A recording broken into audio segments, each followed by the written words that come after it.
Hey, what's good everybody? Welcome back to another video. Today we're going to be talking about how to use Portal. Now, last video that I did regarding Portal, I showed you how I did bass stuff, and today I'm going to kind of just talk about a general overview. So if you don't know already, Portal is a granular effect engine, and you notice that you hear me say effect as opposed to a granular synth, and that basically means that it can be applied on the end of any chain, and it can also be duplicated and so forth. And that's kind of what makes it particularly unique. The other thing that makes it unique, aside from some other features, is the fact that it has a rhythmic engine built into it. So that basically means that any granular cuts that you get allows it to be played back in a potentially rhythmic situation. So if we look over here at the density knob, you can see that it's set to a beat grid of 116 that matches up to your host BPM. So with all that stuff out of the way, I'm going to basically kind of cover all of these features very quickly, try to keep this below 10 minutes, and kind of show you what each parameter of this does. Now before we start, I just want to show you a couple of things that I've made with both the sampler and Portal.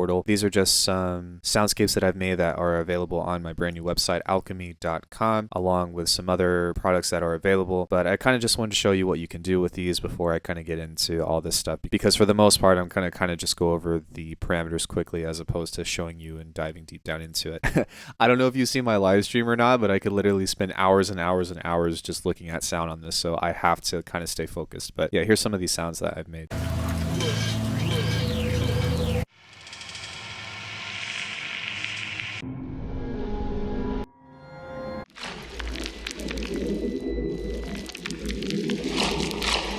So anyways, that's available, but let's go ahead and figure out how to make your own. Let's go ahead and take a look at what's in this first. This is just a sampler, and if I play this back, this is kind of what we're listening to.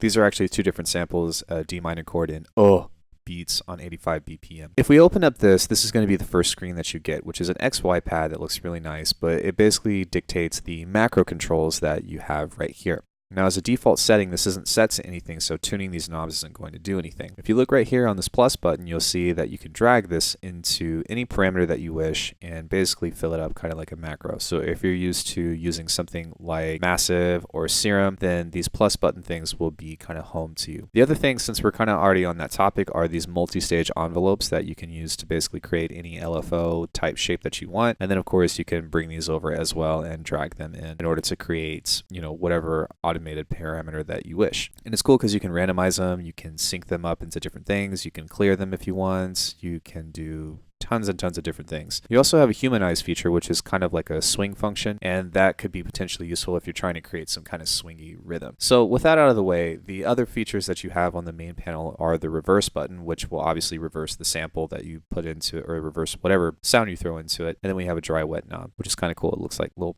space dust stuff.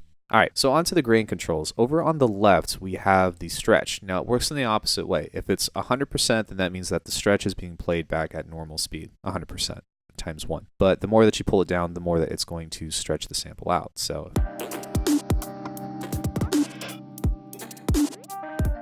the retrigger is the refresh rate at which it loads in new sounds to it. And the higher it is, the faster that you're going to be feeding new stuff into it. So you're going to want to be strategic with this because you may or may not have different, selections of things that would be interesting. So before we get into the rest of this stuff, take a look at the count. This is really important. It's something that I overlooked when I first started using Portal. It basically tells you how many grains that this is going to, or how many voices you're going to have. So by default, it's set to, I believe, 8. But if we set this up all the way, you'll notice that it'll get more dense. I know, just...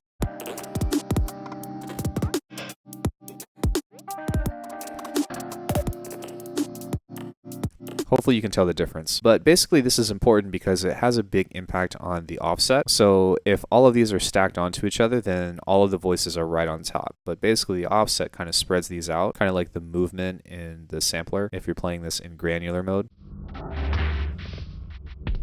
And let me go ahead and move this back. And basically when we do this,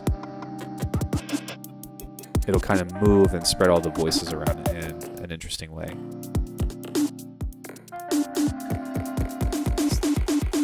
Yeah, again, I have to try not to overdo it because, like I said, this is really interesting and I can get lost in this for hours and hours. So yeah, there's this link tab that allows the ratios to kind of line up if you want them to be or not. I generally leave these off, but that's not to say that you shouldn't. Just be aware that those exist. And then you have these little diamonds on these that basically create a random value over time. On the sync, this is kind of what we have dictating playing the playback. If you want it to kind of sync up to your host BPM, if you're just trying to get some crazy effects, then you can turn that off and then it will be like nuts.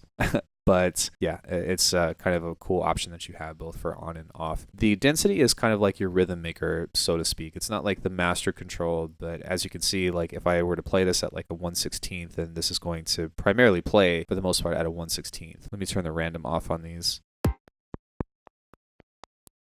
then turn the size up.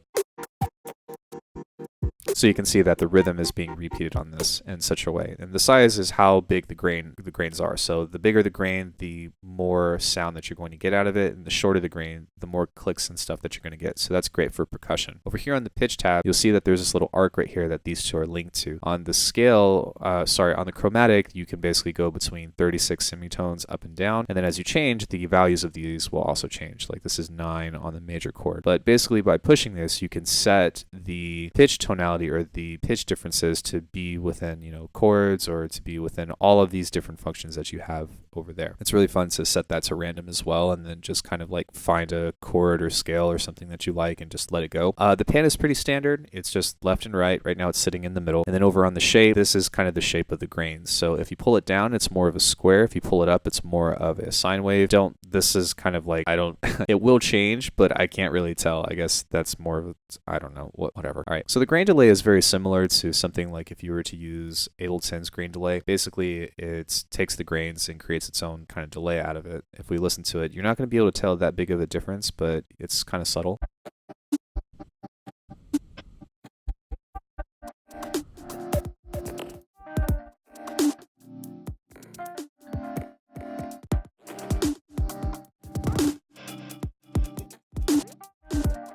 It's very, very subtle.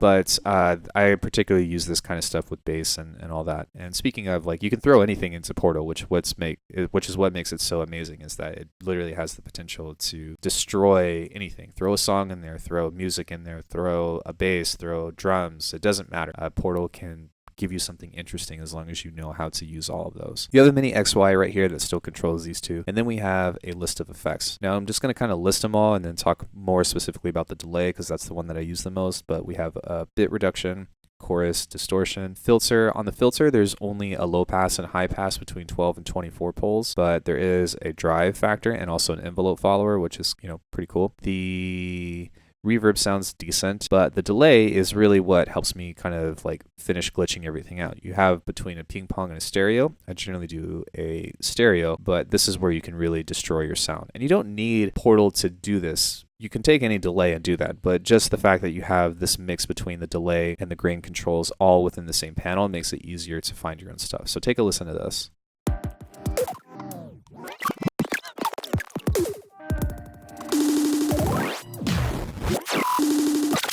Yeah, that's all you get because, like I said, it's too much interesting stuff. So yeah, you can basically stack those two effects and play them in such a way. And then of course, like I said, you can like map the macros to it or set these to whatever. If you're working in Bitwig, you can set these random modulators on them, so where everything is kind of moving at random and you just get like absolute insanity, but that's part of what makes it really fun. The last thing that we're going to look at is the compressor that is kind of like modeled after an SSL. You have dry wet here, and basically it's just a standard compressor. It's not necessarily a glue compressor because it doesn't have a way to soft clip, which would be very nice. It would also be nice if I could like rearrange the routing on this, but you have your standard controls with your threshold, your ratio, attack, release, and your makeup gain. It's also kind of nice that there is a filter region that you can do on this as well. But that's pretty much it within all of this. As you can see, like I know that I gave you just like a small little taste of this, but there's so much to be explored within this. I hope that you guys have a lot of fun with Portal. If you guys get a chance, then please take a look at my newly launched website. Any support that you guys can give, I would really appreciate it. And if you guys are wanting to kind of find out more information and stuff, then check out all the social media links in the description. Thank you guys for listening to this. I hope that you learned something today, and I hope that you have a wonderful rest of your evening.